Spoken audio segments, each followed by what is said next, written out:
মধ্যপ্রাচ্যের মরুদ্দেশ সৌদি আরব ও কুয়েতে বিরল আবহাওয়া বিরাজ করছে। দেশ দুইটিতে যেখানে বছরের অধিকাংশ সময় প্রচণ্ড গরম থাকে, সেখানে তাপমাত্রা নেমে গেছে শূন্যের নিচে।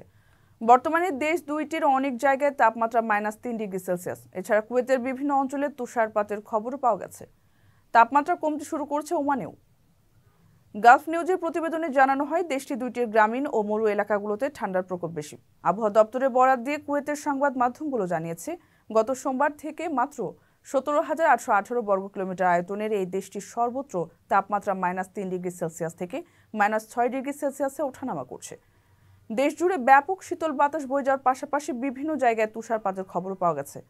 কুয়েতের আবহাওয়া এখন একটি বর্ধিত উচ্চচাপ ব্যবস্থার মধ্যে রয়েছে জানিয়ে দেশটির আবহাওয়া দপ্তরের নির্বাহী পরিচালক দাহরার আল আলী বলেন, খুব শিগগিরই শৈত্যপ্রবাহ থামার সম্ভাবনা নেই। আগামী শুক্রবার পর্যন্ত অব্যাহত থাকবে শৈত্যপ্রবাহ। এরপর থেকে ধীরে ধীরে বাড়তে শুরু করবে তাপমাত্রা।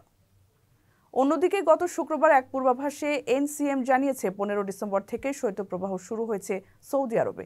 দেশটির কোনো কোনো স্থানে তাপমাত্রা শূন্যের নিচে -3 ডিগ্রিতে নেমে গেছে। এর মধ্যে দেশটির তাবুক, আল জাওয়াফ, উত্তরাঞ্চল ও পূর্বাঞ্চলীয় প্রদেশগুলো।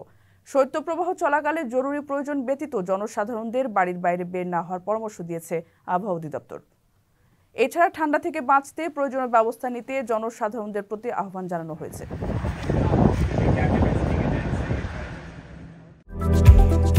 আকর্ষণীয় রেট ও দারুণ সব ডাটা বান্ডেল পেতে আজই ব্যবহার করুন ফ্রেন্ডলি সিম।